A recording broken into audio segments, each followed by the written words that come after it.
Bueno, muchísimas gracias. Muy interesante esta charla y este intercambio de ideas. Y bueno, me toca hablar último sobre un tema que es bastante de actualidad, que es el tema de la tutela judicial efectiva y las medidas cautelares, sobre todo a la luz de la reciente ley que regula estas medidas contra el Estado. Las medidas cautelares, ustedes todos las conocen, tienen una gran raigambre en nuestra cultura cívico y jurídica. Es esa decisión anticipada para asegurar la eficacia de una sentencia definitiva.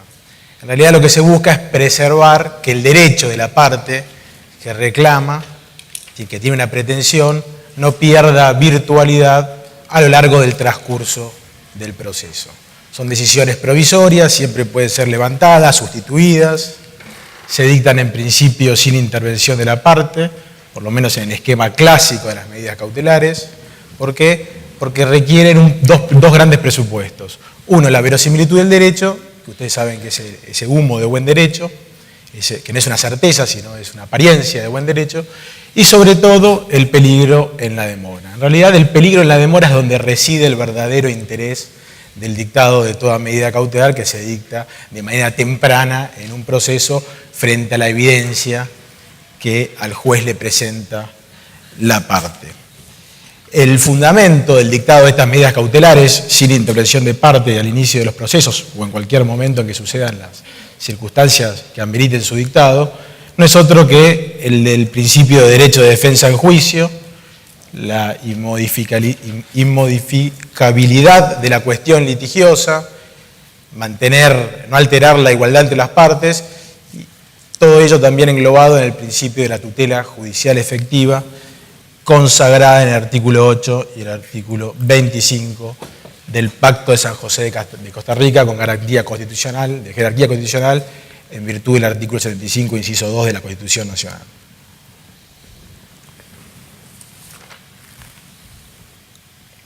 Citando a Villar Palasí, que justo lo ha recordado muy bien, Villar Palasí decía, ese gran jurista español, que los juristas deben abrir los ojos a la realidad normada e intentar siempre tratar de conocer y comprender los efectos prácticos de los sistemas que crean.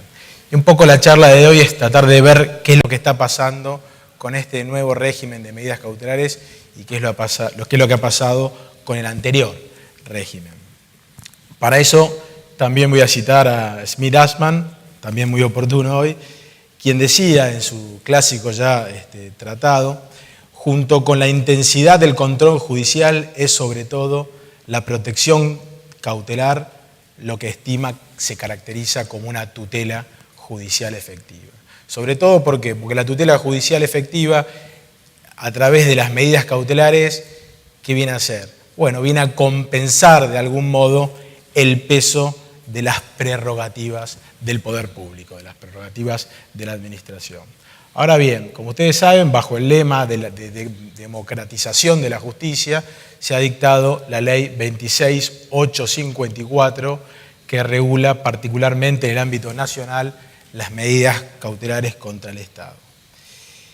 En mi opinión, les adelanto que es crítica. Esta ley de medidas cautelares impone una serie de restricciones que alteran y perjudican el buen funcionamiento de este instituto procesal dirigido a preservar la jurisdicción de los jueces que tanto se hablaba aquí y la finalidad.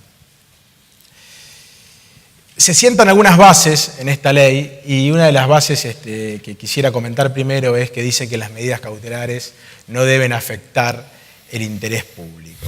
Bueno, va de suyo que las medidas cautelares no deben afectar el interés público. En realidad ninguna actividad, ninguna función estatal tendría que afectar el interés público. Pero ¿cuál es ese interés público? En realidad el interés público no es otra cosa que la realización, la finalidad de todo interés público es la realización de la justicia.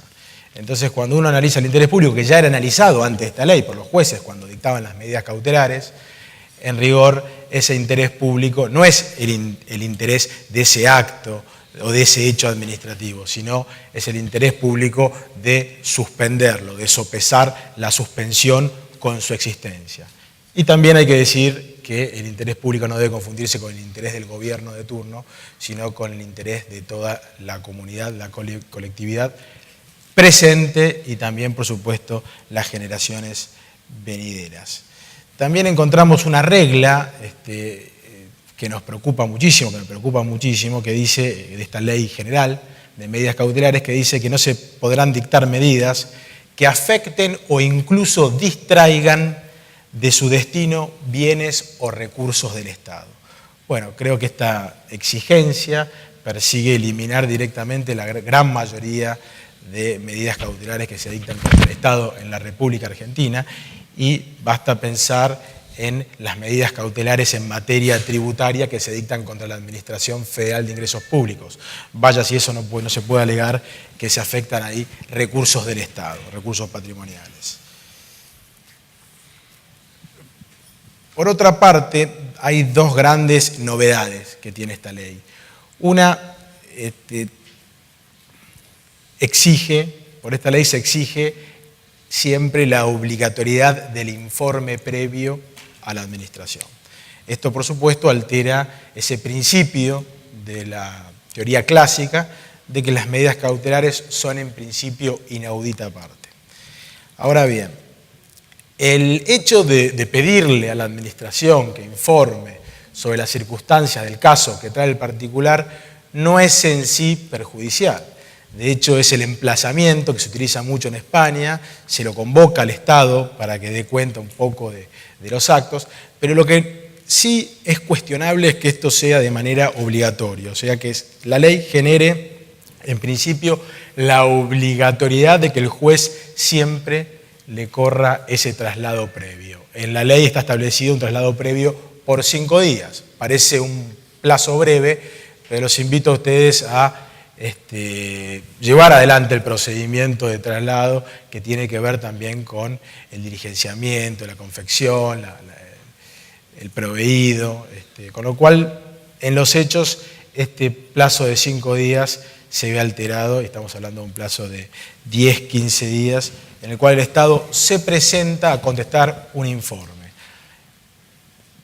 Comencé esta charla hablando de Villar Palasí y de tratar de bajar un poco del plano de la norma, de los principios, a ver qué es lo que sucede. Bueno, hablé también de que las medidas cautelares son de alguna manera un contrapeso frente a las prerrogativas del poder público. En la práctica, esta exigencia de obligarle siempre al juez a que dé un traslado previo también tiene en la práctica efectos a veces nocivos y adversos. ¿Por qué? Porque no podemos desconocer que el Estado intentará por todos los medios evitar que se conceda esa medida cautelar desde su posición privilegiada de poder. Esto no lo podemos desconocer nosotros, el grado de acción y de fuerza que tiene el Estado frente a los particulares. Felizmente, muchos jueces últimamente han declarado la inconstitucionalidad de este requisito previo para dictar medidas cautelares, sobre todo en estos procesos que se siguieron contra la reforma judicial, en realidad en lo que afectaba al Consejo, al funcionamiento del Consejo de la Magistratura. Algunos jueces directamente obviaron este informe previo, también he visto casos donde estos informes previos se acotan a 3 días.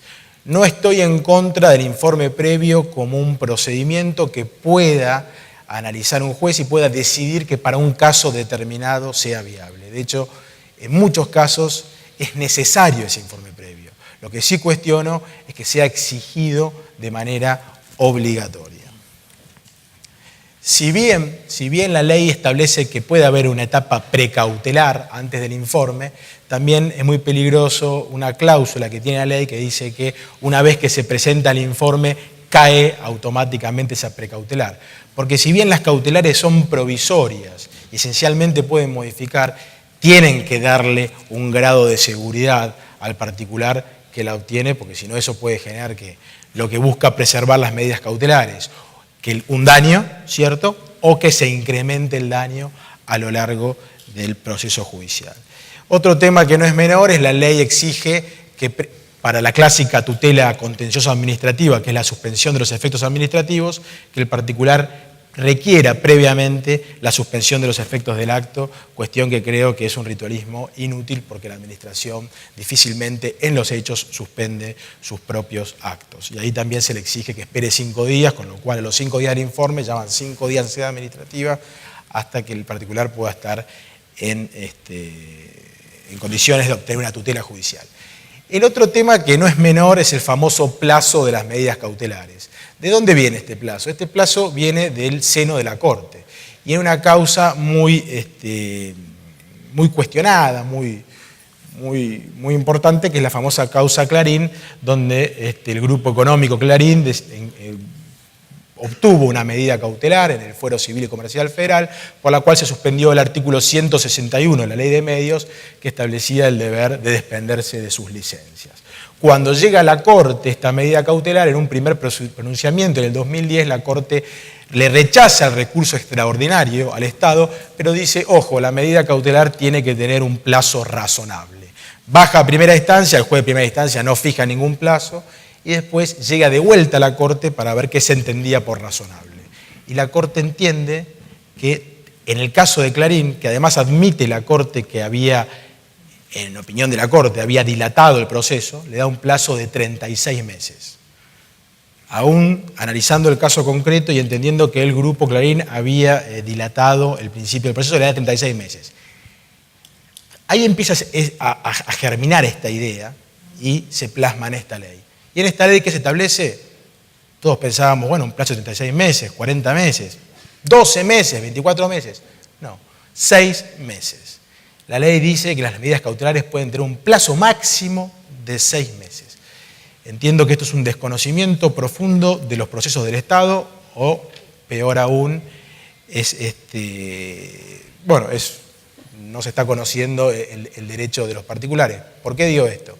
Porque ningún proceso en la Argentina dura menos o 6 meses. Los procesos judiciales en la Argentina lamentablemente duran muchísimos años y en todo caso la lentitud del proceso judicial no tiene que beneficiar a ninguna de las partes, ni a aquel que obtiene una cautelar, ni a aquel a la persona que sufre o se le traba esa medida cautelar. Además, hay un punto que no es menor, volvemos a Villar Palasí, hay que comprobar cómo funciona el proceso en Argentina.